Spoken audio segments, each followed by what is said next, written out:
प्यारे साथियों नमस्कार। आप लोगों का फिर से स्वागत है इस ऑनलाइन लर्निंग प्लेटफॉर्म शिक्षा संग्राम में। तो आप लोग कैसे हैं? उम्मीद है कि आप लोग सब अच्छे ही होंगे। आप लोगों का यानी कि जैसा कि आप लोगों को मालूम है, पीछे का यानी कि जितना भी 3 कहानी आप लोग को पढ़ाया गया था, आज हम लोग चौथा कहानी में आते हैं, जिसका नाम है अर्धनारीश्वर, जिसको लिखा है रामधारी सिंह दिनकर। तो नई जोश वही उमंग के साथ आज फिर हम लोग आए हैं। तो यानी कि हम लोग आगे की ओर हैं और आगे की ओर बढ़ते रहेंगे। अगर आप इस चैनल में नए हैं तो चैनल को सब्सक्राइब जरूर कीजिएगा, और चैनल आपका है हमारा है, इन दोनों के बीच आप अपना प्रेम बनाए रखिएगा। तो दोस्तों आज हम लोग बात करने वाले हैं अर्धनारीश्वर, जिसको लिखा है रामधारी सिंह दिनकर, जिसको कह सकते हैं, जिसको हम लोग कहते हैं राष्ट्र कवि के नाम से इसको सम्मानित करते हैं। अर्धनारीश्वर जो है आपका आधा नर का है और आधा नारी का रूप मिला हुआ रहता है। जैसे आप शिव और पार्वती का जो कल्पित रूप है उसी को हम लोग कहते हैं अर्धनारीश्वर, यानी कि आधा नर का रूप और आधा नारी का रूप, उसी को हम लोग कहते हैं अर्धनारीश्वर, जिसको लिखा है आपका रामधारी सिंह दिनकर, जिसको कहते हैं राष्ट्र कवि के नाम से। और यानी कि यह एक विख्यात एवं प्रतिष्ठित कवि थे और उत्कृष्ट कोटि के गद्यकार भी थे, और ये छायावादोत्तर काल के एक अत्यधिक प्रसिद्ध कवि माने गए। फिर उनका जीवन परिचय उनका जानते हैं। थी उनका जन्म हुआ था बिहार के बेगूसराय के सिमरिया नामक गांव में 23 सितंबर 1908 में हुआ था। फिर यानी कि पिता श्री रवि सिंह और माता मनरूप देवी थी। उनकी पत्नी का नाम श्यामवती देवी थी। ठीक, हाँ, यानी कि उन्होंने शिक्षा जो था उनका प्राथमिक शिक्षा गांव में ही संपन्न हुई थी। फिर 1928 ईस्वी में यानी कि उन्होंने मोकामा घाटी रेलवे हाई स्कूल में मैट्रिक पास किया। फिर 1932 में पटना कॉलेज से BA ऑनर्स इतिहास हिस्ट्री की परीक्षा में उत्तीर्ण हो गए, यानी इंट्रांस एग्जाम दिया था। यानी 1932 में उन्होंने पटना कॉलेज से BA ऑनर्स किए थे, ठीक है, जो आपका हिस्ट्री से किए थे। उन्होंने भिन्न भिन्न जगहों में नौकरी किया। देखिए, HE स्कूल में प्रधानाध्यापक रहे, यानी कि बड़े बिघा में, यानी कि सब रजिस्टर का पद भी संभाला। जन संपर्क विभाग में यह सब डायरेक्टर भी रहे। बिहार विश्वविद्यालय में हिंदी के प्रोफेसर रहे और भागलपुर विश्वविद्यालय में उप कुलपति का दायित्व भी संभाला। भारत सरकार हिंदी सलाहकार भी रहे।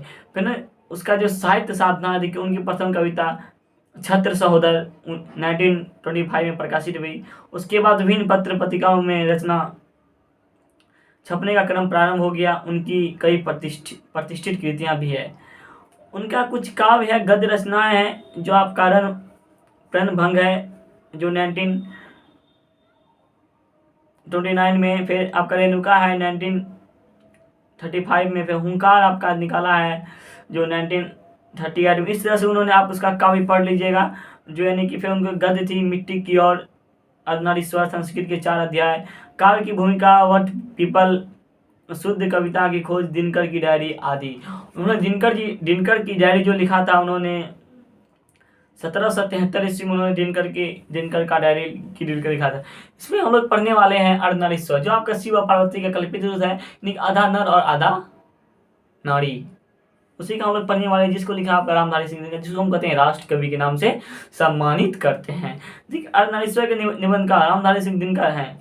दिनकर जी कहते हैं कि अर्धनारीश्वर शंकर और पार्वती का कल्पित रूप है, जिसका आधांग पुरुष का आधांग नारी का होता है। निबंधकार कहते हैं कि नारी पुरुष गुणों की दृष्टि में से समान है।